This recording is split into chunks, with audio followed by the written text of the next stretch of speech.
I just saved hundreds of dollars by switching to Geico. I feel like I'm on top of the world. Disclaimer, you will not be transported to the top of the world. In the unlikely event you find yourself at the Arctic Circle, seek shelter from the elements immediately to avoid frostbite and or hypothermia. Geico will not be responsible if you find yourself in a cave or crevasse with a lonely abominable snowman, who in all likelihood will force you to play games including but not limited to Go Fish, charades, Chinese checkers, or his personal favorite, Red Rover, send Yeti on over. Geico is not liable for any damages, either physical or emotional. Geico. 15 minutes could save you 15% or more.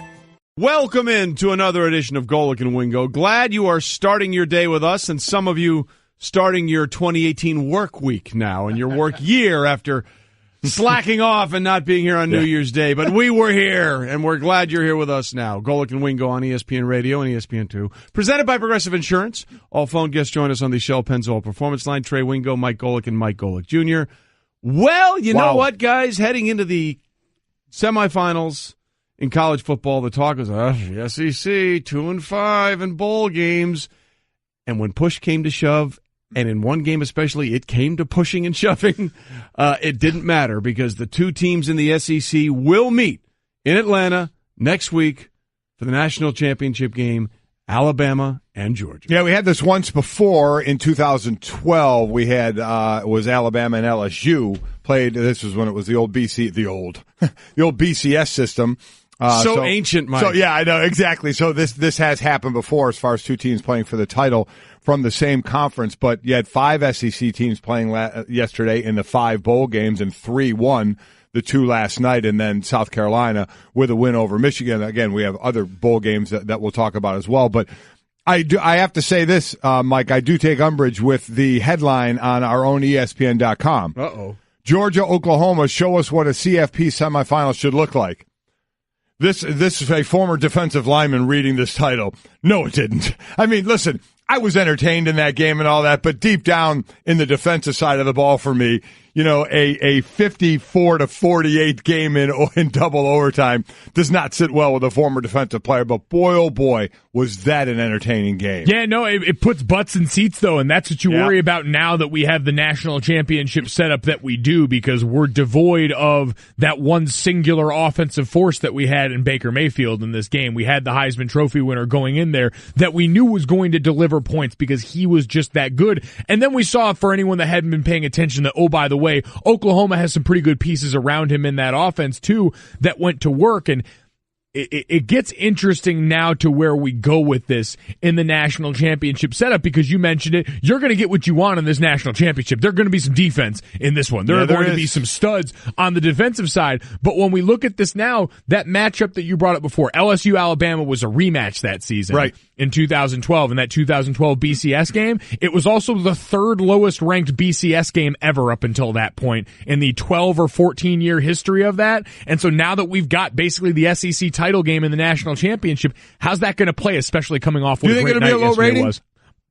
I wouldn't be shocked. What you think this will be a low rating? Absolutely. He just mentioned Georgia and LSU when they played. Alabama and LSU. Alabama LSU 2012 was a rematch from earlier that year. It was you said the 3rd lowest up until that BCS. point in the history of the BCS. This won't be a rematch, though. No. I understand. We're just saying. Yeah. It's the SEC. Still an all SEC title game? I don't think so. No way. Not after. Look, I know you guys are a little upset. You specifically are upset. That was one of the more entertaining games I've ever seen in my life. No. I agree. We're talking about the title game. I understand that. Do you think the ratings will be down? No, I don't. I don't either. I think because of what we saw out of Georgia and the way they were able to do a bunch of different things, I think people will be very interested in that game. And I also think that the Alabama contingent is going to bring it strong. So I don't think it's going to be a low-rated game at all. I think it's going to be – look, you want to talk about what makes a compelling watch is contrasting styles.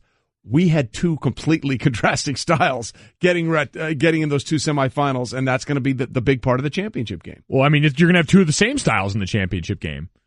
You're going to essentially have 2 teams that want to build their system off 2 great defenses and running games. Running the ball. You're going to have them try and beat Alabama the way almost no one else has been able to do it, which is with a former Nick Saban assistant as a head coach. He's 11-0 against them and beats them all by double digits, and they rarely ever get beat by a pocket passer. And Jake Fromm's not going to grow dual threat overnight in this. No, until if he's the one to break the paradigm, you let me know. But they're going to try and run into the brick wall the way LSU did for years, and that's why Les Miles is going to be sitting in like a coach's room or something on one of these sidecasts. That's what I'm going to love, though, about this is it is difficult to run against Bama. They're one of the great picket defensive lines and front sevens you'll ever see. They know how to take care of their responsibility because they trust the process. So they take care of their gaps. But, boy, I tell you what, Sony Michel and Nick Chubb, what they can do and what they bring, the long runs yesterday. I mean, so to your point, Trey, that does make it intriguing. They don't have one good back. No. They have two good backs. Kind of like Alabama. And when that line is on, that line, I think, blocked so well against Auburn in the SEC championship game. They did a nice job last night, but I thought they did better in my opinion, overall against Auburn from an offensive line standpoint. But that's going to be the draw. Can these two running backs and that offensive line dent that man defense? That we saw. Both those defenses, quite honestly, the Clemson defense, it's not like Alabama was a juggernaut on offense. They had a pick six and another interception that put them set up close like a 25-yard line. Yeah. So it's not like Bama went out and scored a ton of points in this one. So both these, I tweeted at one point, man, both these D lines, there's scary men out there. Scary men who are going to be playing on Sundays. Well, yeah, there's a lot of guys that we saw last night that are going to be catching checks for a long time in the NFL on Sundays and Mondays and the occasional Thursday night game. By the way, Golic and Wingo reminding you that we will be live next Monday, January 8th, from Atlanta for the College Football Playoff National Championship. We want you to get in the zone with us, AutoZone, and we'll get into the Rose Bowl a little bit later. But I think, like some of us who have to get up early, most people may not have stuck around. Started a little late, to see what happened in the Sugar Bowl between Alabama and Clemson. And it just felt like from the beginning it was men versus boys.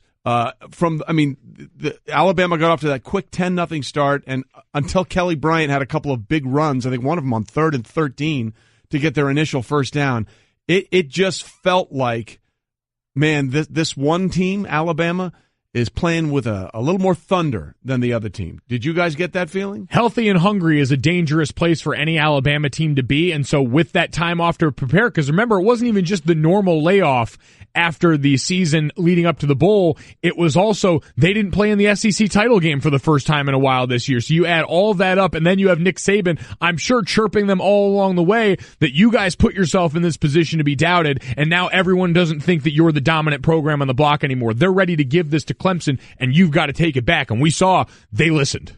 Well, what was his line? Arrogance is the worst thing. I mean, it just went off on how much you start. It was not it's not as good as the rat poison line, but it was close. It was close, basically saying arrogance is what's going to take us all down. And we saw in the last 2 years, even the Clemson loss 2 years ago, and then the win. They put up tons of yardage and points against Bama, and that team last year that won, and they showed right in the beginning of the game the differences.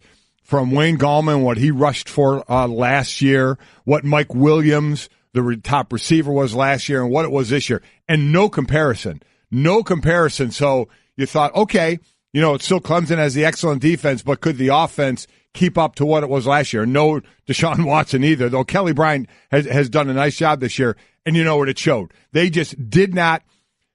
Bama was dominant on defense, but Bama's been dominant on defense the last 2 years that we saw Clemson put up over 500 yards in those games and win one of them. Bama's defense was dominant, and Clemson does not have the offensive horses that they've had the last couple of years. It was really interesting to watch. Alabama sort of just absorbs what people throw at them and suddenly uses it against them. Alabama was moving the ball in that first half on offense, using tempo on offense, using bubble screens to their running backs and stressing the edges of that defense, doing all the things that we traditionally see teams try and do to Alabama when you know that running into the teeth of it is not necessarily in your best interest. So for the best team, one of the traditional best teams in the last decade, to continue to try and find ways to reinvent themselves is a terrifying prospect. Well, it certainly is for everybody else. And as much as they did move the ball, and actually Jalen Hurts, which we can get into, was very efficient throwing the ball, 16-24, a couple of touchdown passes, one to a defensive lineman, which we'll get into later. Yes. This is exactly how Nick Saban wanted to win this game. It was a ferocious effort by the defensive players, and we did what we had to do on offense. We tried to shorten the game a little bit and run the ball and keep the ball away from them, and I think it was a great team effort, and I think everyone on our team contributed to that effort. But just ferocious competitive spirit by our defensive players, and Clemson's got a great team, and they do a great job, and I was really pleased with the result that we got out there today. That's a great word, ferocious. Yeah. They held Clemson to 188 yards. They sacked Brian 5 times in this one. Watching that defense, let me tell you what, after watching the first game, I had to really calm myself down to say, as going, where the hell was the defense? Well, I got my fill of it in the second game, especially on the Alabama side. They're just, I mean, you don't know what to say about it. They have obviously great athletes. They get a lot of the 5-star top guys. I get it, but you still got to go out and play. And the way Saban prepares them defensively and their discipline, Mike, is one of the most impressive things to me. Before they even just beat you with their ability, just the fact that they one-arm rush you at times, but with great leverage and get by, and their quickness and their strength, their discipline of gap responsibility and playing as a unit, to me, is second to none. Well, and the way they hold each other accountable. Great story someone told about the Alabama practice last night on the broadcast was involving Raekwon Davis, who we just saw on the highlight for anyone watching on ESPN2, 6'7", 310-pound monster. Reminds me a lot of my former teammate Stephon Tuitt as far as dimensions and athletic ability. Who is now obviously doing very well for the Steelers. Yeah, things have gone all right for him, as I imagine they will for Raekwon Davis, who started this season off getting shot in the leg, by the way, and still coming back and playing in the first game. But there was a story about in practice, Raekwon Davis, a guy who talks a lot of junk, and Minkah Fitzpatrick, their all-world defensive back, called it on it and said, you talk more bleep than anyone else. Why don't you just shut up and make plays? Imagine telling Raekwon Davis anything he doesn't want to hear. Looking at that monster and saying that, but that's the confidence that these guys have on defense, and that's the standard that they have. You get your job done or we're going to let you know about it. And so he went out there and did, and everything was good. He did. Yeah. Well, he was one of them. I mean, he did, and then Deron Payne had the unbelievable interception and then had the toe tap for the touchdown. Yeah. I mean, you want to talk about a guy who, if you're going to make the word a 3-syllable word, an athlete. Wow. He certainly looked like that on that touchdown catch. And what was interesting, Mike, you and I were talking about this, senior, I should say, before we came on the air, was that sure looked like the pick play that Clemson used to beat Alabama in the national championship game a year ago. Except they did it with a 6'2", 308-pound lineman. Yep. As you saw, another D lineman, I believe, was on the field at the same time. He's the one who ran the pick. I think it was 2 D linemen. Yep. I believe he just ran in and blocked, and then it was Payne who just went out to the corner and made the catch and toe tapped. He got an interception as well off basically. The quarterback, Bryant, got hit and the ball went up in the air and he caught it, but he ran about 20 yards with it, scooted a couple of would-be tacklers. Pretty impressive athletically, these guys. Yeah, that combination route there is the only one in the country that's sponsored by reminding you to take your diabetes medication along the way. Like, that was the fattest combination route maybe in the history of football, taking full advantage of that 1-yard rule, by the way. Yeah, exactly. You were allowed to have that pick within 1 yard of the line of scrimmage. Hey, you know what? It worked. Bottom line. It was the jumbo-size pick play. And if you give him credit, I believe it was Quinnen Williams. I think it was 92, I believe, who kind of ran the block. So you had 2 D linemen basically running a pick play. It was impressive. It was Bama's version of the hungry pig right play for Dontari Poe, basically, for Kansas City last year. So that worked out, really well for Alabama as they won 24-6. And move on to the national championship game. Well, they will await Georgia. By the way, just so you know, the guest we have coming up today on Golic and Wingo, Tim Hasselbeck at 7:30 Eastern will be here to talk NFL and the playoffs and all the latest coaching moves. Trevor Maddich will be here at the 8 o'clock hour to talk about what to expect now in the national championship game. Bruce Arians, who had a very emotional decision to retire. And by the way, they put up on Twitter, the Cardinals did his speech inside the locker room after the win over Seattle. If you haven't listened to it, get a chance to listen to it. It was pretty amazing. He'll join us as well, and Louis Riddick will join us for the final half hour of the show to break down all the front office moves and looking ahead to the postseason wildcard weekend in the NFL. But the Alabama-Clemson game was the nightcap, the dessert, if you will. The main course was Georgia and Oklahoma, and boy, did they put on a show. It lived up the way that thing started out, too, with Oklahoma just up and down the field. I mean, you thought, this one's going to turn into a blowout. And Georgia was hanging there. They'd get the big runs. I mean, incredible in this game. Touchdown runs for Georgia, 75 yards, of 50 yards, of 38 yards. It was pretty amazing what they were doing from running the ball. I think they ended up with, 317 yards rushing the ball to Oklahoma's 242. But I was doing a lot of Like, I expected Georgia to really dominate running the ball, and it took them a while to get going because you always you always think, Mike, okay, and you could explain this as well. You play in a national championship game, but that game got away from you guys early, and that's what I was wondering if it was going to happen here, because you think you want to get a couple of series in before everybody kind of settles down, to then kind of play their game. But in doing so, it was Oklahoma that was pulling away, and to me, one of the turning points, and I hate it, the ridiculous squib kick at the end of the half. I hate this. Wow. I hate the squib. Forget the fact that it was just done poorly. And it was executed poorly. I can't stand the squib kick. It gives Georgia the ability to kick a field goal right at the end of the half to make it 31-17. Now, I know they had a lot of ball to play after that, but I thought that was just a horrible execution, a horrible idea to do it.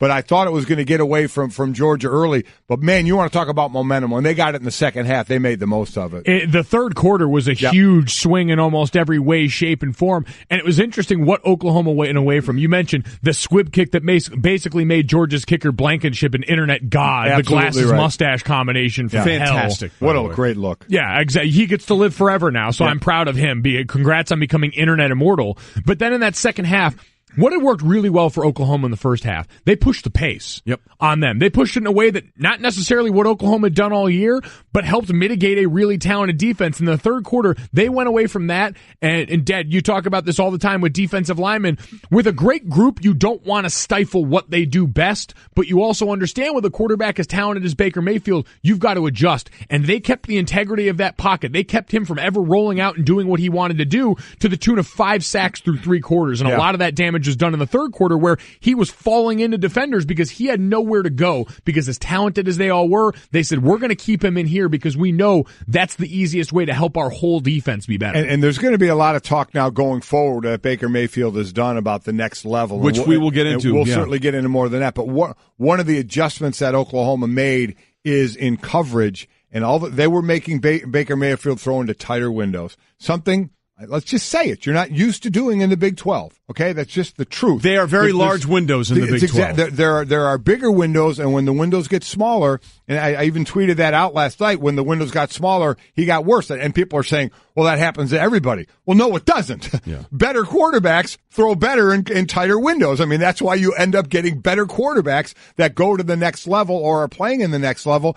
And you found that out about Baker Mayfield, or at least you saw it last night. When he had the chances to make the tight throws, he was off. He was off. He got. I'm not going to say he got rattled, but he was getting pressured a lot by that Georgia defense. 5 sacks through 3 quarters. They were making him throw into tighter windows downfield, and he was not executing that well. And that's going to be a big discussion, as you said, for him going forward. Not only that, but everything was off play action instead of a sheer drop back. You can't wait for people to be open in the NFL. You throw people. Got to throw them open. You got to throw them open and hit them in spots.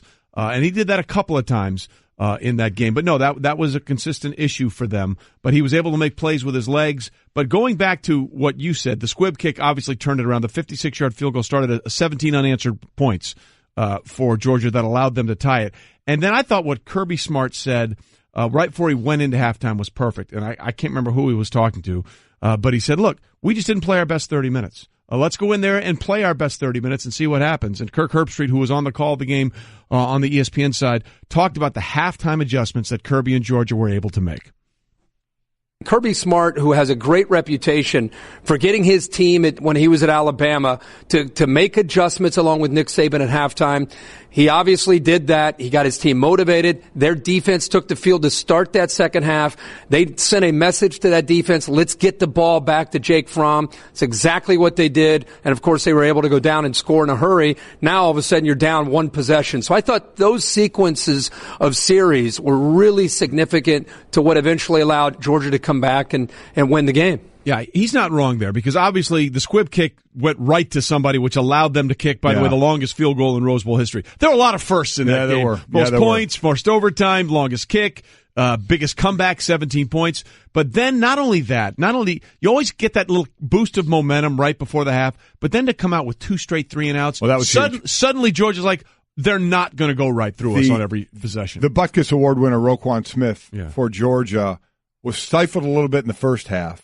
And, man, he came out in the second half, and he was smoking people and earning that Butkus Award in the second half. I thought it was interesting, and I'd like you to explain, as an offensive lineman, I thought the Oklahoma, and I saw you even tweet it, their linebackers being out of position and making the combo blocks and the linemen going to the second level almost easy blocks, because we were seeing Georgia rip off some huge runs. Yeah, bad eye discipline, I think, is what it comes down to, and that's why you window dress in an effort to confuse. When you've got multiple guys running with the motion man going across, and all of a sudden you give a group that's already a really solid offensive line. Like, the difference between these two is Oklahoma's going to be real good when they can get on edges. They'll run a lot of gap and power plays, a lot of stuff like that. Georgia's just going to try and roll off the rock and blow you off the ball, and they do that pretty well despite being an undersized unit. And so when you move out of position against a zone rushing attack that's designed to attack a defense that works multiple gaps, and you open one of those up, that creates a cavern. And we saw multiple plays, saw that check when it was spread out where two linebackers end up backside on a play, right, and you skate for these huge gains. It makes it next to impossible to stop when you're not gap sound and you've got an offensive line that's designed to exploit and that. One of the long runs, the motion came across and the backer went as well as the safety, DB, and the safety as well opened up the huge hole in the middle. So some undisciplined play there on defense certainly helped out Georgia at times. Look, at the end of the day going forward, it's going to come down to this. Can Georgia do what they want to do on offense, or is Alabama going to be able to do what they want to do on defense? That's going to determine this game. And we always, look, the shiny objects are the quarterbacks and the wide receivers, and that's fun, and we enjoy it. Oh, look, distracting. But at the end of the day, any football game comes down to this. This is trenches. Can one wall of men dominate another wall of men, which allows everything else to happen? And we can pretend like that's not the case. That is always the case, and it will be on display in the national championship game next week in Atlanta. Coming up, we touched on this a little bit, but we'll get into it more. Did Baker Mayfield's Rose Bowl performance, where he did a lot of things very well, yes, he did, help his performance in the draft or hurt his draft stock?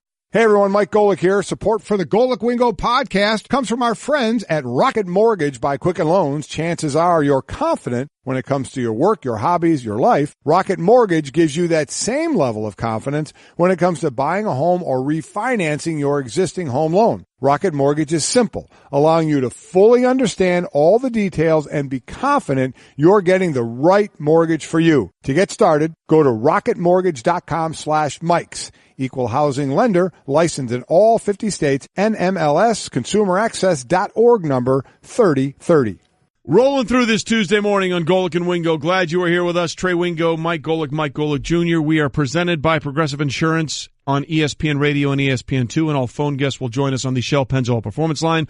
Among the guests coming up later, Tim Hasselbeck, Trevor Mattich, Bruce Arians will join us. Looking forward to that conversation. Not that I'm looking forward to conversing with all these guys, but we get to talk to those guys a lot. Yeah. I'm with you. Bruce Arians guy I'm looking forward to talking to. But before we talk about the fly in the ointment here, okay, let me bring up one thing. I don't want to make a big deal out of it, but I did talk about it last night because it became part of the Rose Bowl, but it shouldn't be part of the story. I hate college overtime. I hate it. It's not football. I mean, you get the ball in field goal position to start. I don't like it. I know both teams get a chance, but there's no punts, there's no kickoffs. You don't have to even get first downs to move in to field goal range. I can't stand it. And before y'all lose your mind and say, well, it's better than the NFL, I don't like the NFL's either. The NFL, both teams should get a chance with the ball. I hate the fact that if you score a touchdown, the game's over on the first drive. So they sit there and say, if you win the coin toss, you can win it by scoring a touchdown. I agree. I hate it. Both teams should get the ball in overtime in the NFL. But at least they're playing football. At least there are punts. At least you have to move into field goal range and field goal position. So I don't like the fact that both teams don't get the ball in the NFL, but I can't stand college overtime. To me, it's not football. Okay, so real quickly, if you're going to do that, how would you make it better? Well, the first thing I would do because they're not going to go right to just playing football, is I would back it up. I would back up the starting point and not give a team automatic field goal position. Start them at the 50. Make them work at least to get a field goal attempt instead of giving them a field goal attempt. So that would be the first thing I would do. I would just make it football. I would say, play 10 minutes, whatever you want to do, and make it a football game. Both teams get a possession and go down that road like the NFL should do, making sure both teams get possession. But I don't think they're going to go that far to it. So one of the easiest things you could do is move the ball back instead of the 25 to the 50 and actually have to work to get a first down or two to get in field goal position. I look at it like this. We really enjoy one particular channel and way of watching football because it gives us the action in the most important part of the field. College football's been doing that for years. We have the Red Zone channel in college football overtime every single year for a while now. entertaining enough for me. You talk about punts, special teams. You can have special teams back. We already devalue. We only bring up special teams when it's convenient. You can take all that out. Mainline me the good stuff. I actually don't have a ton of a problem with college offense. offense. The good stuff. Yeah, that's where he went. Yeah.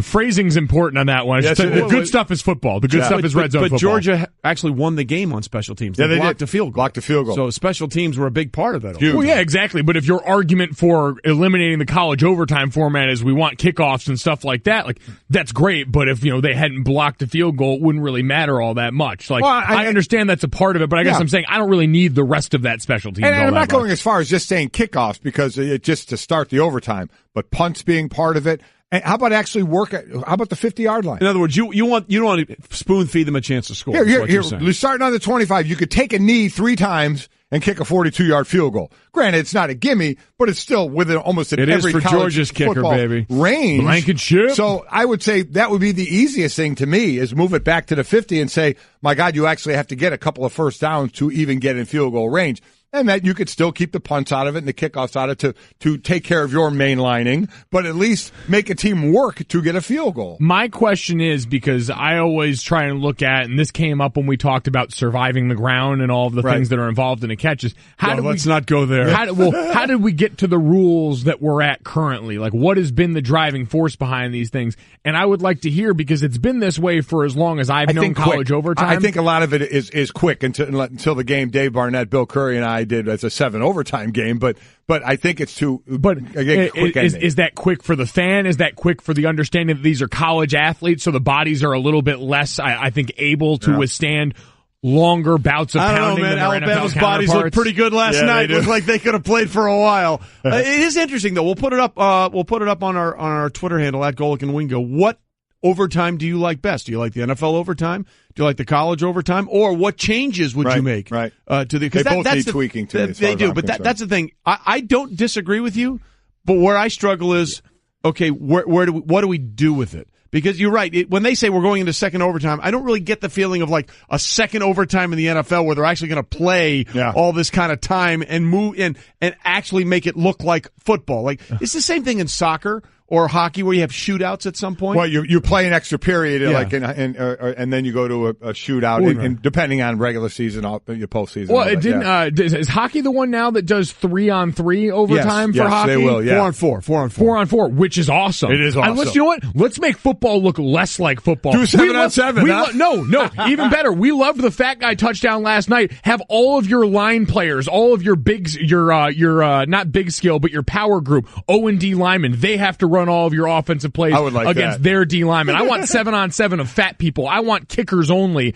in this thing. I want it to be as obscure as possible. Now you've crossed the line. Yeah. You have crossed the line. Blankenship versus the world. Kickers only. Get out of here with that. Oh, my God. Can't have that. I didn't mean to open this can of worms when we want to talk about you. But that's fine. No, but this is actually good. My point is, if we're going to tweak it, let's come up with something that we can agree is better than the current system. I mean, that's the thing. It's like a snub at an all-star game or a Pro Bowl. Well, if you're taking somebody out and you're putting somebody in, you got to take somebody out. So who are you taking out? What do you change? The first thing I would easily do to make it almost seamless is put the ball back at the 50. You don't have to. And right now, don't change anything else if you don't want to. But just put it back at the 50 and make a team work to actually get a field goal. That would be my first thing to make it easy and not have to change fundamentally a lot of different things. Make the kicker kick with his off foot instead. Oh, God. They'd be much less inclined to kick the field goal then. You would have to work on that offense, and then it's not a guarantee. Make him kick with his off foot. Okay. I'm here to help. No, you're not. I'm here to help. You're here to aggravate. In 2 days in 2018, you've talked about mainlining and peeing in your pants. So I think you need to raise your game. And kicking with your off foot. Yeah. You guys need to think outside of the box a little bit. Yeah. You're letting the man restrict your thinking. I've opened my mind in 2018. Why don't you go get me some coffee? Yeah, I was about to say that. Stop. 2 days, Woo! 2 shows. Yeah. Stop that now. Yeah, baby. Okay. But would moving it back to the 50 fundamentally change the idea of, hey, go try and score? Because at least in the NFL, and I get it, I think the first thing in the NFL rule, both teams should always have a chance to score. Always. Each team should have a chance. Without question. Because if you score a touchdown on the first drive, the other team should get a chance doesn't to even get an opportunity. Completely that's agree. The easy. Even if it creates more ties, you guys are okay with that. That's fine. But I mean, I don't think you can. Yes, all right. I know. I was just giving you an excuse to use that. Happy New Year, Cliff. Like, so he was thinking of Cliff. Yeah. No, I was thinking of Cliff on that one. You guys are okay if it means more ties, though? It just got to be fair. I don't care it's about got to be ties. fair in the NFL. I don't care about ties in the regular season. You know what? We lived with ties for a long time. A long time before we changed the rules. Well, it's okay. We lived with a lot of things for a long time. It's 2018. There was a tie in baseball. Remember when the Indians were on that winning streak? And I'm talking about 27. No, it was like 26-0-1 or whatever it was when they had that tie in that game in the 20s. But the NFL rule needs to be changed so everybody has an opportunity to possess the ball. Okay, so we figured that one out. Yes. That was easy. How do you figure out the mess that is the college football? Well, I mean, if I had my druthers, I would just change it to football and do it like the NFL does, give both, but changing it to both teams, making sure they get a possession. But they're not going to do that. So I'm going for an easier fix of just saying, keep the rules as they are. If you like them like that in college, just move the ball back to the 50 and go from there. Well, I'm all for that, but if it's that easy, why haven't they done it? Is my question. Like, I'd like to imagine there's a good enough reason, and so I'd like to hear that before we say wholesale change. There's a reason. I don't know if it's good enough. Well, that's the point. For a long time, we didn't have a playoff, right? It was just because it is the way it went. Well, that was because this. I mean, that's the almighty dollar governs. Has that this. really changed? No, but it just took. It took them long enough to figure it out. It's the same reason why podcasting has still been underexplored. Is because they haven't fully figured out inexplicably how to monetize that in a way that would make it comparable with everything else. It takes us a little while to get to these things. So Junior has now just equated overtime with monetization of podcasts. My brain hurts. I tell you that was pretty good. Actually, it went over my head, so it must have been pretty good. No, not really. Okay. Coming up, while we're trying to change the college overtime rule and failing, we should point out. Yeah. Let's try and expand the playoffs. What's easier than that? UCF. We'll tell you next on Golic and Wingo why on ESPN Radio, ESPN 2. Oh boy. Well, we know that either Alabama or Georgia will have that title after the championship game Monday. Well, we will be there on Golic and Wingo on ESPN Radio and ESPN 2. However, as our friend Stephen A. Smith might say, who's launching his national show today on ESPN Radio, UCF did cap off a perfect season yesterday by beating Auburn 34-27 in the Peach Bowl.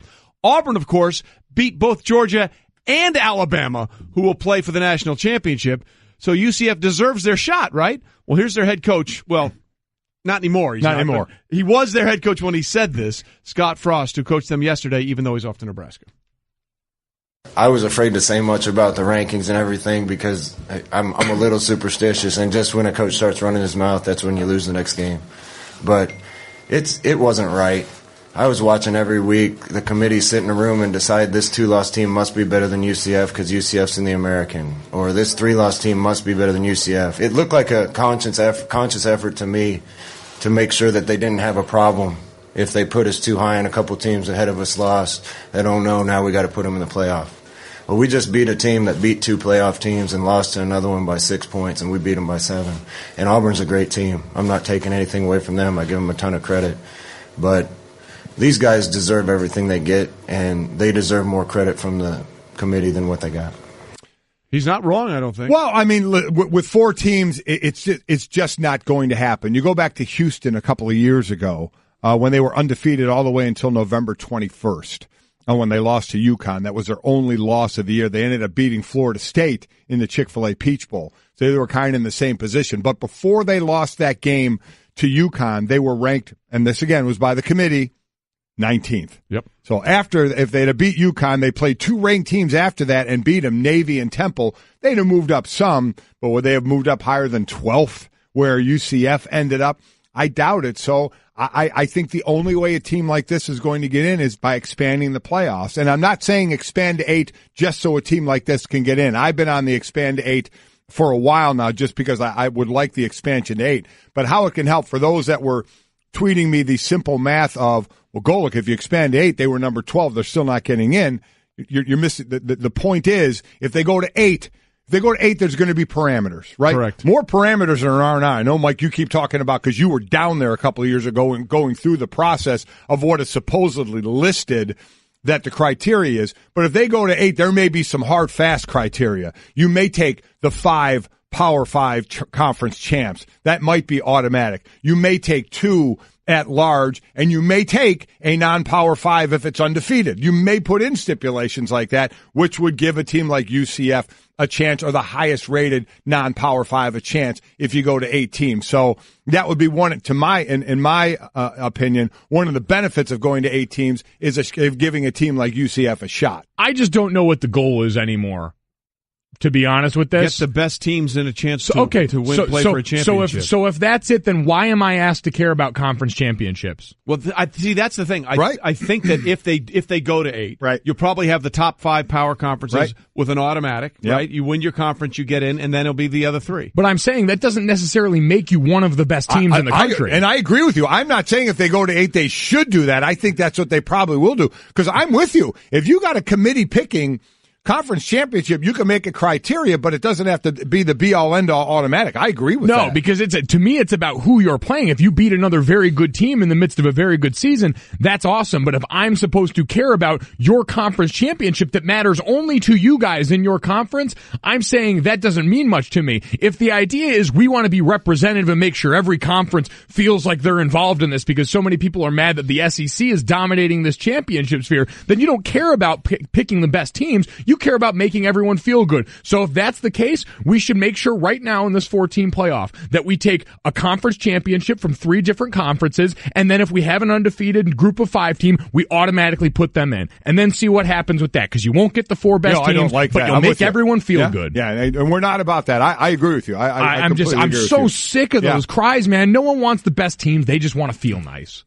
Well, I think that there's a little gray area in what you're saying there. I think there's some middle. No. I think there's some middle ground there. But do you think if they go to 8, they should take automatic conference champs? I don't. Well, I don't necessarily agree that I think it should be into the mix and should count heavily toward it. But I don't think it's the automatic end all be all. No, but I think that the committee has been a little less than transparent sometimes with the way they feel about certain things. I agree with that. For example, at one point they say conference championships matter, and then you look at this year. Yeah, I got it. Ohio State had a terrible loss at Iowa, but at the end of the day, they still won a championship in their conference. Where you look at how they performed in the bowl season. I know you don't put a lot of stock into that, but the Big Ten represented themselves very well in this bowl season. They did, and I think that look. It's not going to happen next year, but I do think expansion is coming. And someone who really wants it is Danny White, the UCF AD. National champs, undefeated. I love that. On the field after the game? If I'm them, I claim it. I make the banner now. Yeah.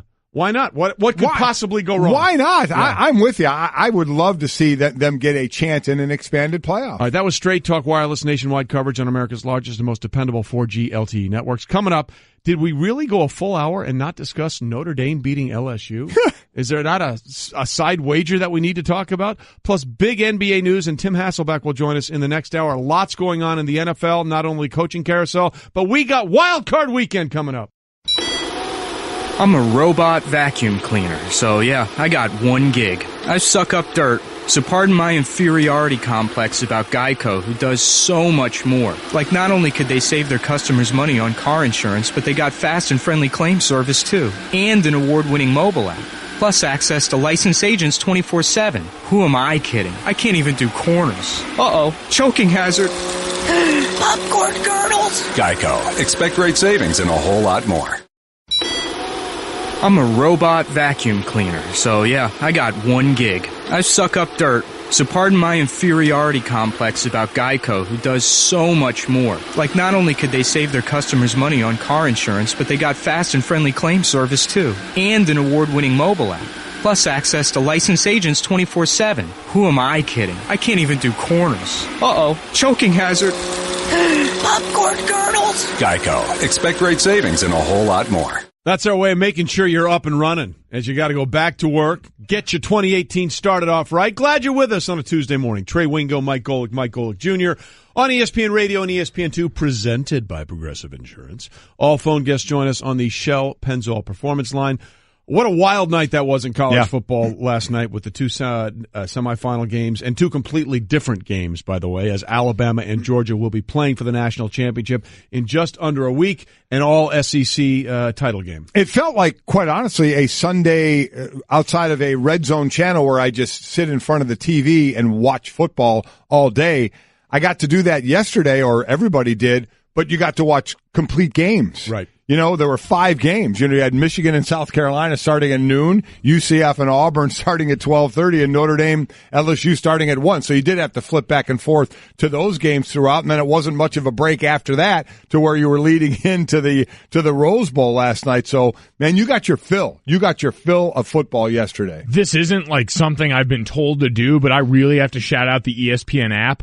When you pull that up, if you're watching on like a computer or like a side screen like that, it allows you to do a multicast. So I had multiple games pulled up at once to watch on the screen, and it really helped because I wanted to watch UFC and Auburn while also making sure that Notre Dame properly dispatched LSU. So I got all that joy in one thanks to the multicast. There you go. A, you're going to have to show me how to do that on the computer, and B, Booger now owes me because I won the bet. What's up, Booger, RC? And C, you forgot one thing. What's hey, that? You kids, get off my lawn. Show me how to work this technology, Junior.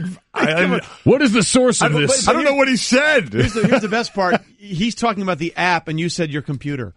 Well, you can use it on the computer. Yeah, you can use it on the computer. But you really use the app is really for mobile use. Yeah, I mean the mobile. Well, we're working things out here. Put it on the mobile. It's a new year. Give me some time to ease into it. You got another day. Yeah. Okay. All right. Lots to get into. Let's catch up on everything else that happened in sports with. It's time for Off the Top. Whether you like it or not, it's just beginning. With Golic and Wingo. We start off the top with, it took a while. Kind of like the Rose Bowl. Yeah. Started at 5 and ended at midnight. But took a while to decide this year's NHL Winter Classic at Citi Field. But ultimately, J.T. Miller's goal lifted the Rangers over the Sabres 3-2. Yeah, Henrik Lundqvist, 4 outdoor wins, the most by any goaltender in NHL history. He also has the most career saves by a goalie born outside of North America. I love the Winter Classic hockey. I love it. And because I'm not out there playing it, whenever it happens, I want it to snow really hard out there and watch them playing like a whiteout. I think it is so cool. Yeah, we always seem to wish those conditions on the people who are playing in them as long as it's not us. I'm excited because there's a Winter Classic game for the Blackhawks next year at Notre Dame Stadium. Right. That'll be great. But this one's particularly emotional for me because he passed 31 saves, surpassed Nikolai Hobby-Bulin for most career saves. That was the only hockey poster I had up on my wall when we lived in Arizona. The old Phoenix Coyotes there. That's right. It was Keith Tkachuk, Jeremy Roenick, and Nikolai Hobby-Bulin. How about that? Nice job. Staring at my bathroom wall every day. Nicely done. The God. I have a great Keith Tkachuk story. Well, we'll get into it later. We'll continue. Off the top. By the way, I can't believe it's been 10 years for 10 years, yeah. Right? And I think it's really cool. It's I love it. I was a little skeptical when they put it on New Year's Day because it was going up against That's the thing. That's an issue, yes. I wish they could have owned a different day, right, but it's worked. It's become a thing. It has. So good for them. All right, we continue off the top. DeMar DeRozan scored a franchise record 52 points in Toronto's overtime win against Milwaukee, becoming, and again, the most oddly specific stat we could come up with, the first player ever with a 50-point game on New Year's Day. He also joined James Harden and LeBron James as the only player to create more than 70 points in a game this season from points and assists. James Harden did that for 91 points on November 5th. He also did a 76-point game. LeBron did a 76-point game.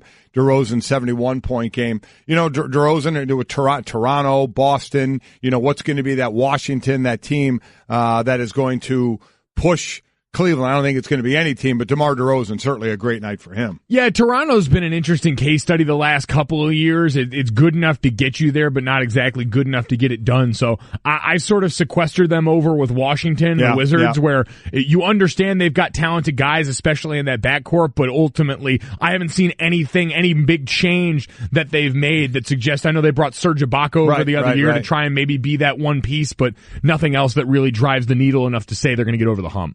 Well, not only that, but you mentioned James Harden. Harden's going to be out at least 2 weeks with a grade 2 hamstring. That worries me a little bit. That's a significant for recurring. Well, not only that, but the 2 weeks is when they'll check him again. So it's not like, he'll be back in 2 weeks. Reevaluate in 2 weeks. Exactly. Yeah. So it's like Steph Curry was supposed to be back Christmas Day and didn't quite make it. So look, obviously it's a long season in the NBA, but I wouldn't say in 2 weeks just expect James Harden to be back there. That's going to be something that's going to be monitored going forward.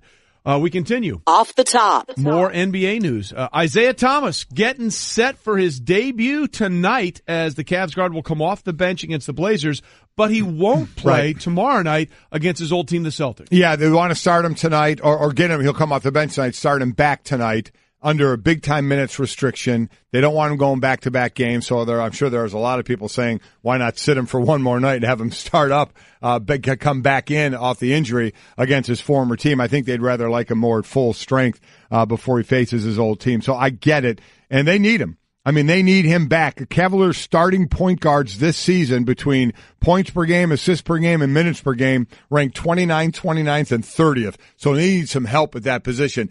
Ease him back as slowly as much as you need, so he is ready when they need him to be ready. Yeah, it's tough when your plans before the season sound all great. You bring in Isaiah Thomas, you think, is Derrick Rose maybe going to push for more playing time? Was averaging 18 points last year, and then all of a sudden, the roller coaster of a year he's had personally, your best laid plans went by the wayside. This is timing up perfectly, by the way, with LeBron January, the usual cry for something along the way. Last year, it was a playmaker. We'll see if Isaiah Thomas coming back fills that need enough, or if we start to get the passive-aggressive posts. Well, look, I think that it's going to help, but the question then becomes, how much is it going to take for this to sort of get it right? Because what happened at the start of this season for the Cavs, they had the big opening night win, and then they really struggled trying to find a rhythm with all the new teammates, and I think that's going to be part of this going forward as well, with working Isaiah in there. But as you alluded to, they could certainly use help at that position. Yes, they could. It has been a serious problem. Off the top. And we close up off the top within the first three bowl games, because we'll talk a lot about the last two. Right, but in we the will. first three bowl games on Monday, UCF beat number 7 Auburn. Again, Auburn, the team that beat the two teams that are playing for the national championship. Number 14, here we go. Notre Dame beat 17 LSU. Woo! And South Carolina topped Michigan.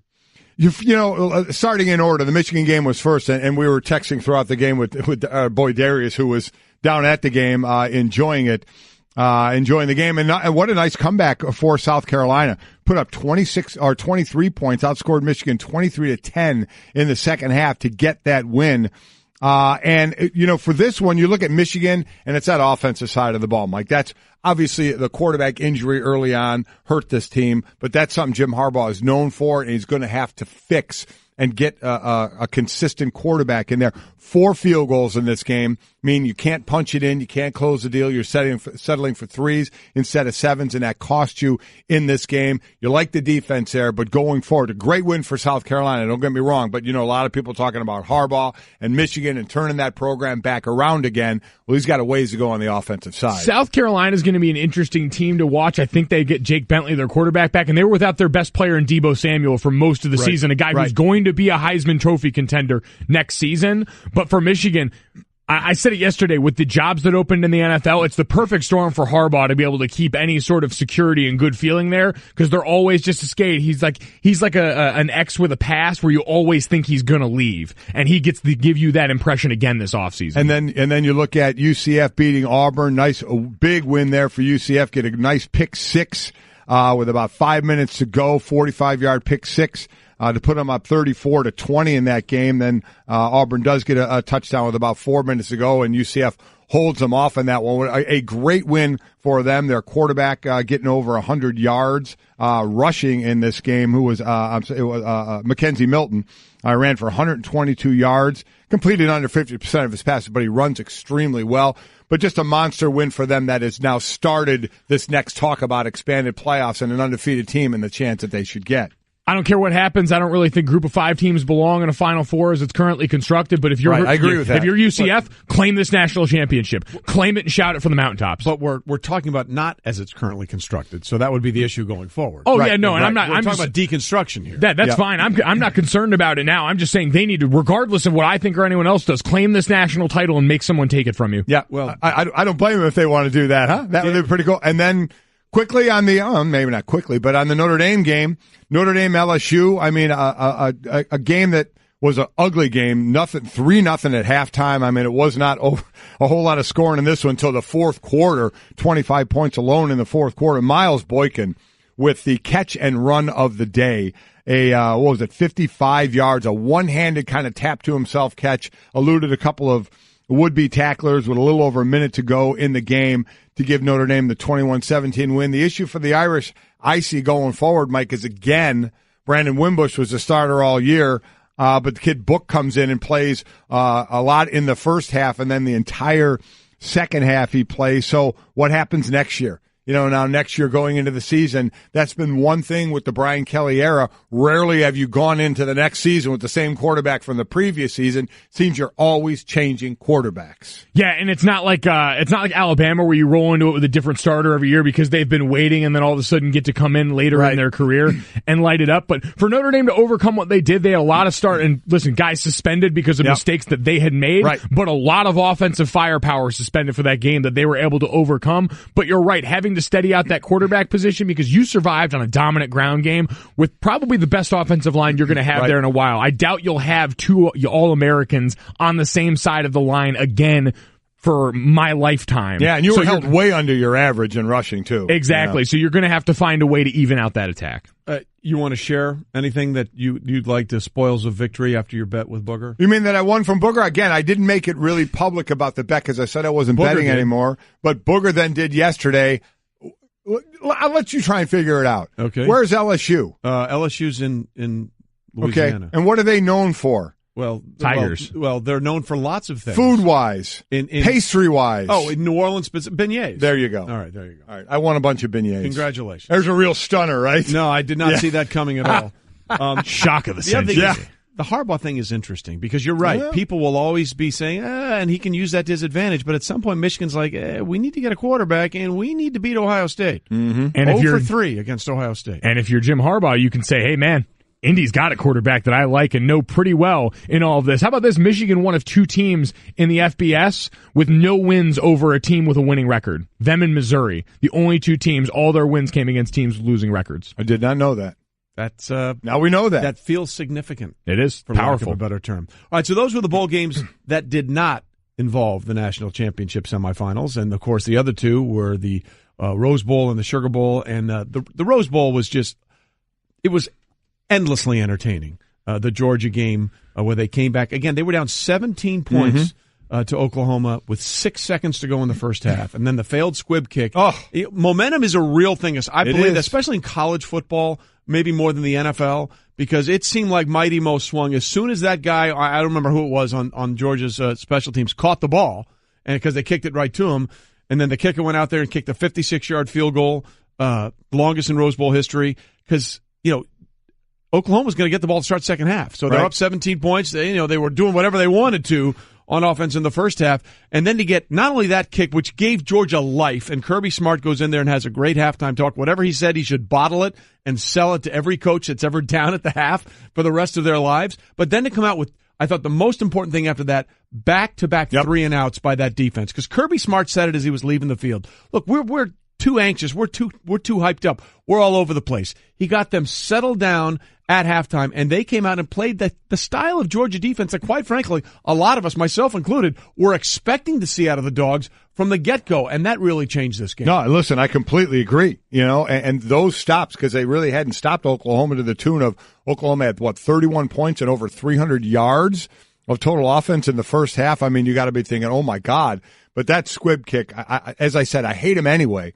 I get it was poorly executed, but I would never, 6 seconds ago, I would do that like pooch kickoff, like kick it off to like that high kickoff to let your sky kick to let your cover team get down. A lot of times a guy fair catches it, but he certainly isn't going to catch it and bring it up for any amount of yards that's going to get him in contention for a field goal. That squib kick, man, I wouldn't even have it in my playbook, let alone try and do it in that situation, even though I do understand it was not done the way it was supposed to.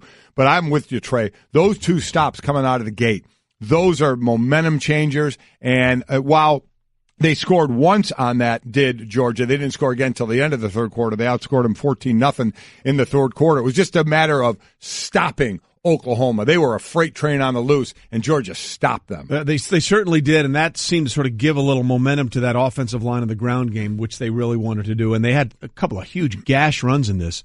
But that was the end of Baker Mayfield's college career. Again, a walk-on. He was at Texas Tech the same time as Pat Mahomes and Davis Webb, who's now in the Giants. The three of those guys were in the same quarterback room, which is ridiculous. Then he goes to Oklahoma, and he puts up all kinds of numbers, wins the Heisman Trophy, and after the game, when it finally hit him that this was his last time to wear that Sooner uniform, this is what he had to say.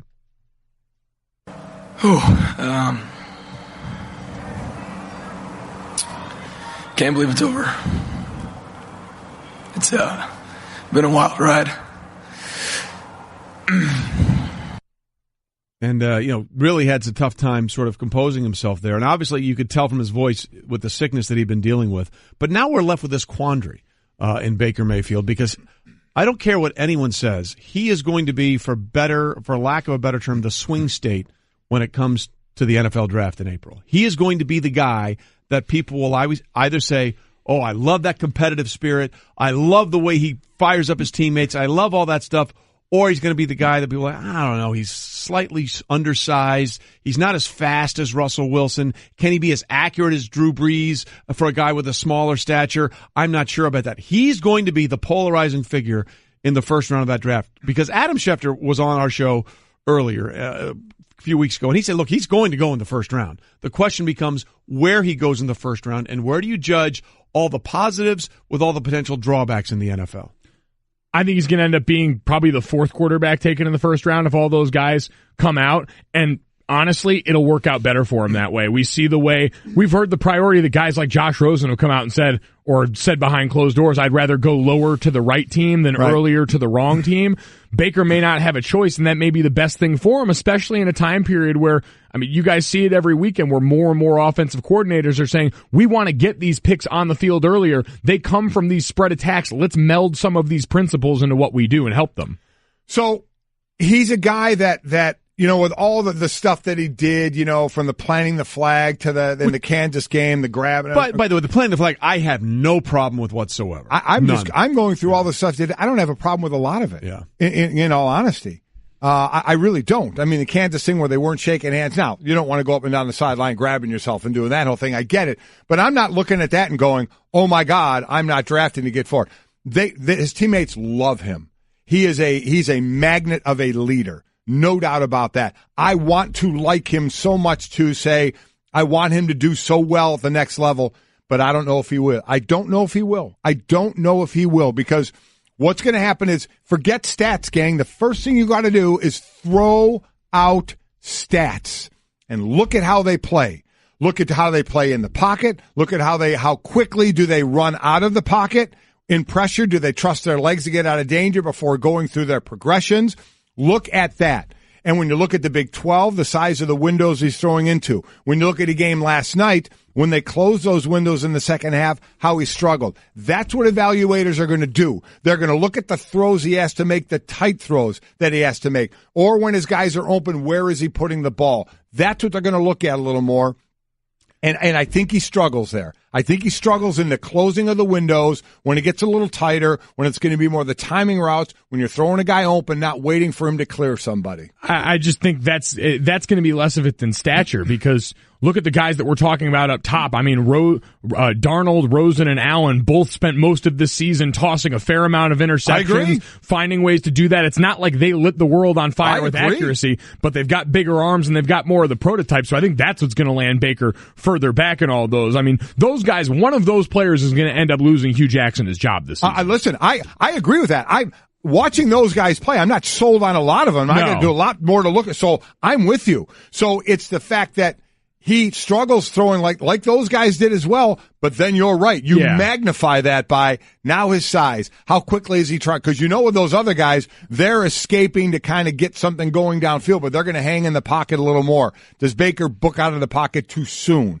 These are all the things you kind of look at the next level. That's why I said throw out the stats and look at what they're doing in the situations that are comparable on an NFL field. And that's the thing that's hard for a lot of people to sort of understand, because the process is not about what they accomplished in college. It's how does that skill set translate to a different game in the NFL? And two of the things that people always talk about when you're looking at quarterbacks, number one, you're going to throw out of a spread or a shotgun a lot more in college than you will in the NFL. Now, you're seeing more of that in the NFL, right. But not the preponderance of times you will do it in the college game.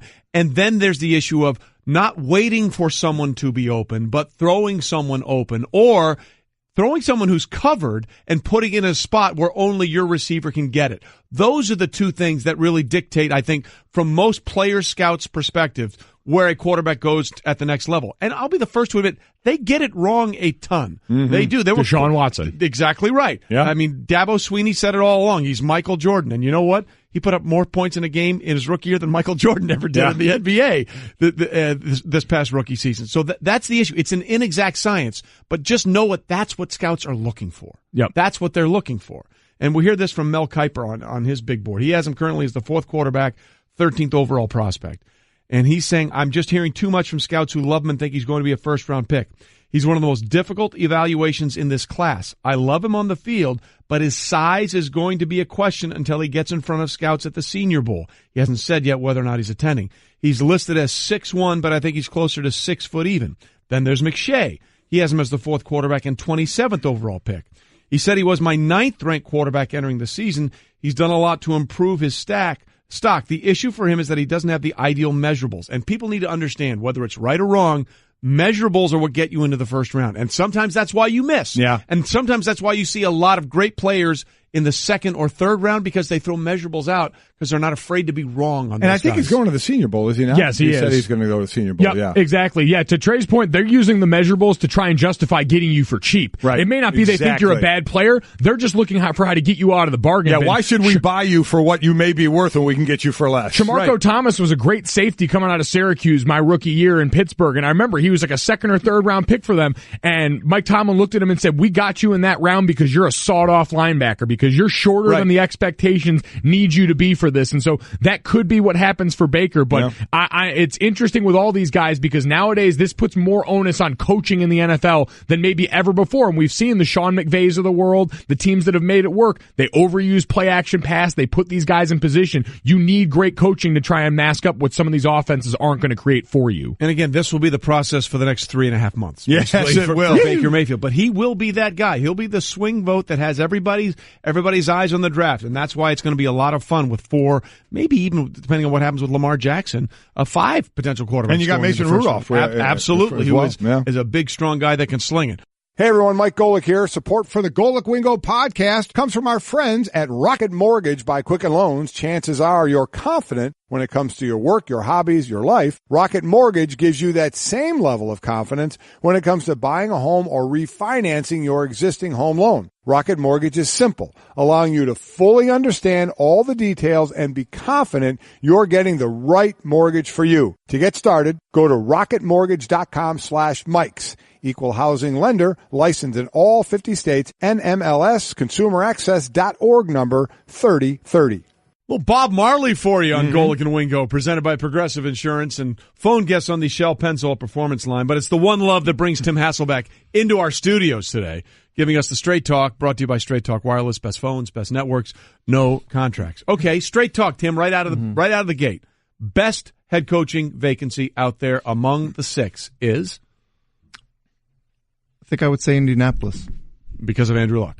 Assuming that he's healthy. Andrew Luck in the division, I think, is why I would say that. And I know some people are really, really unsure about his health, but listen, I have to think, based on a shoulder injury, missing all the time that he missed, maybe some cleanup procedure, the amount of time he has to get ready, I would think that he's okay. And if that's the case, then I think that's a good spot. Look, you go to... They're all good jobs. I mean, honestly, I really do think they're all good jobs. There's 32 of them. You sound like Buddy Nix, the old GM for the Bills. It's a good job. Yeah, well, that was hysterical, by the way. That was great. Yeah, I do. I think they are, because there's so many quarterbacks on the move. The thing that usually makes you say, okay, hey, that's not a great job. Who's your quarterback? There's so many quarterbacks that could be on the move that a lot of these spots that don't have somebody could easily have somebody very good. So in looking at the spots, then you have a young quarterback where you have your quarterback. I want to now, forgetting what's the best job, I want to know from you what type of head coach you'll get. So you look in Chicago, you have a young quarterback who's going to be the quarterback.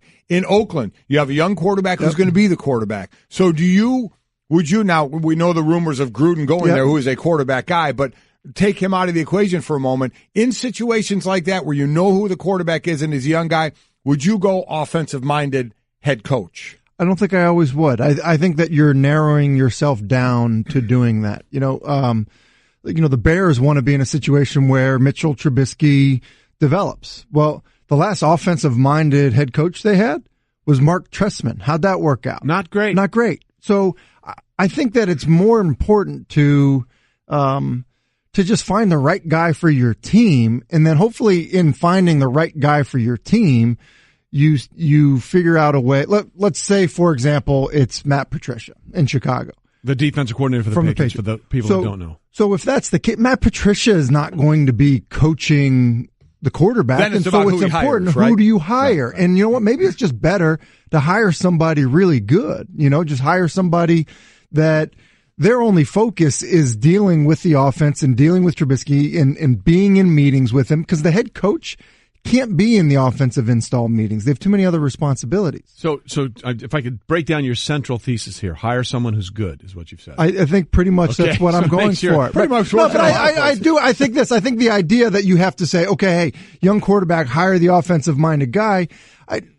Listen, Brian Billick got hired, because of how good the offense was in Minnesota. In Baltimore, and they win a Super Bowl because their defense is so good. I think this idea that it just translates to, the offense is going to be good. You're not bringing the players with you, and so that's why, whether it's Dave Tobe, the special teams coordinator in Kansas City, or whether, a hire like the John Harbaugh hire, that's why those make sense sometimes. Like, how'd the offense, getting ramped up with Ben McAdoo, how'd that work in New York? It turns out it might have been more about Aaron Rodgers than Ben McAdoo in Green Bay. Maybe so. And you know what? And Bill Belichick's a defensive-minded guy, but, man, seems like their offense is pretty darn good for the last decade. No, actually, since about 2001. Yeah, so even longer than that. Tim Hasselbeck with us in studio. Okay, obviously, because of the team, it's one of the cornerstone franchises of the NFL. It's been around forever, the New York Football Giants. You've been there. You've been in that quarterback room with Eli Manning.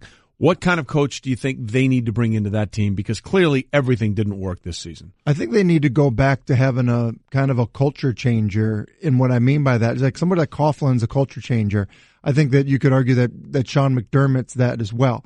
The guy that goes in and when he gets the job, next thing you know, it's like, oh, wait a minute. The players' lounge, it no longer has TVs. Oh, wait a second. You need somebody to come in and do that. You need somebody to come in and completely change, kind of how comfortable everybody is in that scenario. I think that's what you need, especially when you have some of the guys on their team that seem to kind of be like, whether it's the New York environment, entitled, there's just a sense of like, I'm going to do what I'm going to do. Like, it might not be the best thing for the team, but it's good for me. I'm going to do that. You need to have somebody come in and change that. I believe that that's what a team like New York needs. Boy, you know what'd be great?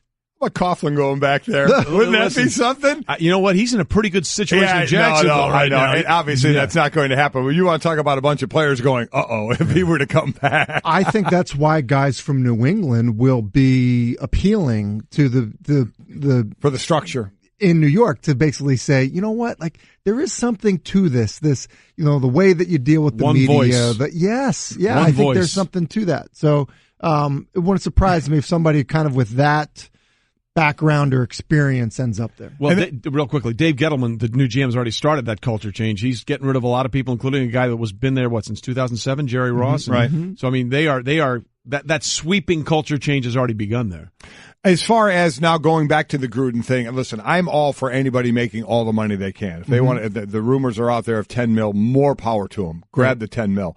But I can't see, forgetting if it's Gruden or anybody else, of why and how ownership stake in a team would work. I can't see how that would work. I can't see the other owners, because it has to be approved by the other owners. Why would the other owners approve that and open up their own Pandora's box? So do you see that one getting past the other owners? $10 million is fine. No issue. But to give part ownership to a coach? That seems crazy to me, because when you think about it, I think Mark Davis and his mother, I guess, right, own roughly 47% of the team. And I think it's valued at about $2.5 billion roughly. And so, look, 1% is $25 million in equity. And do you get a vote on whether or not you're fired? Yeah, how about owner? That's the part that I can't quite get around. But obviously, if you own 1% or you're not, probably I'm going to vote no. Some type of I'm going to vote no right. for my firing. It doesn't make a whole lot of sense to me. I would think there would be a lot of owners saying, hey, listen, this is a bad road to go down. I mean, I'm sure that would be their perspective, but I'm with you, Mike, in terms of like, listen, if you can get it, you can get it, go swing the sledgehammer if you have it. Yeah. Well, what would Belichick's ownership be, right? If he wanted to go down that road in New England. Speaking of that, look, Patriots are 1, Steelers are 2. Give me any team that you think in the AFC that could upset the apple cart of those two meeting in Foxborough for the AFC Championship game. Or is there one? I don't think there is one. Yeah. I mean, it feels inevitable, right?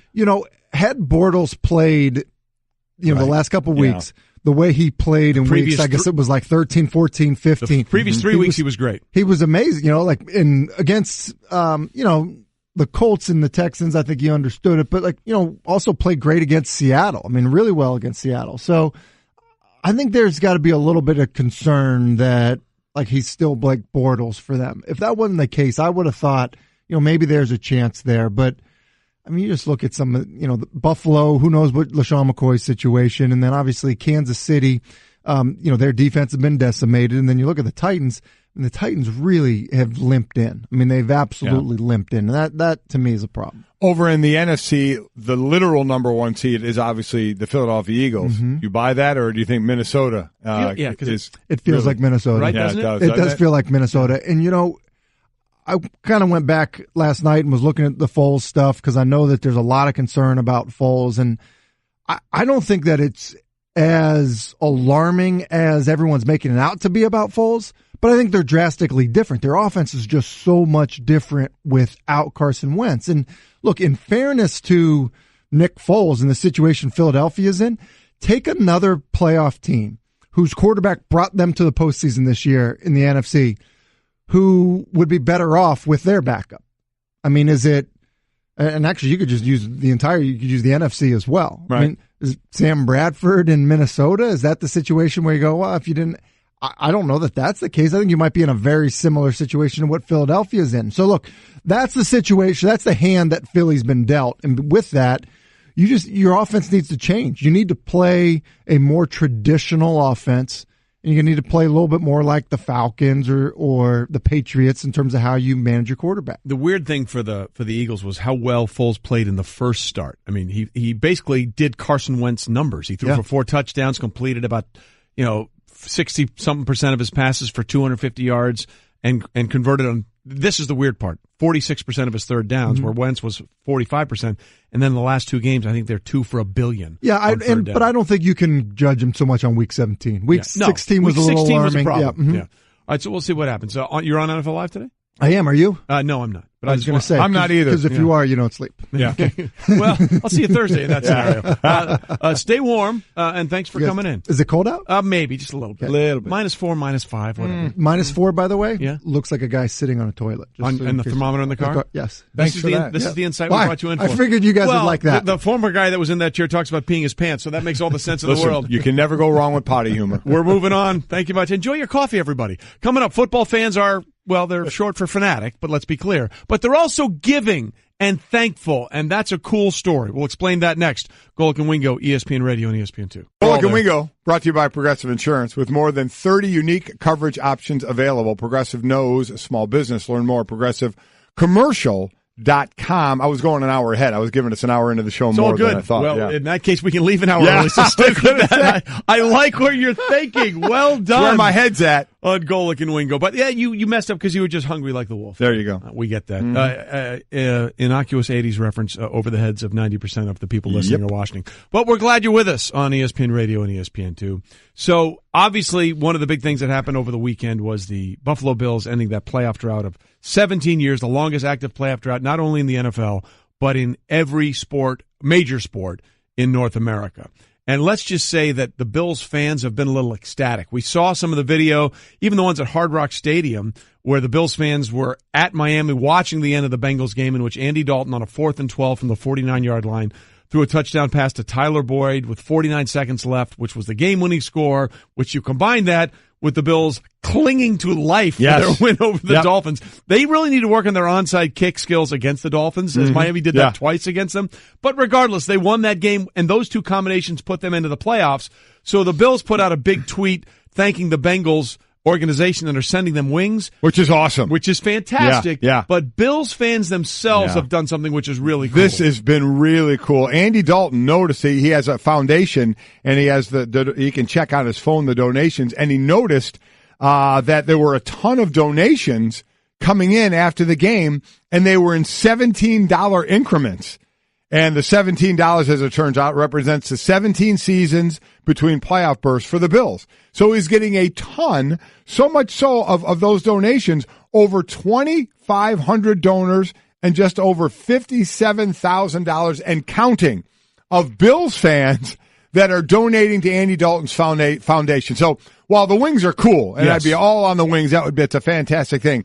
This is even better. You know what? You're thanking them. It was funny with the wings, but this is doing some real good. $17 at a time, doesn't matter.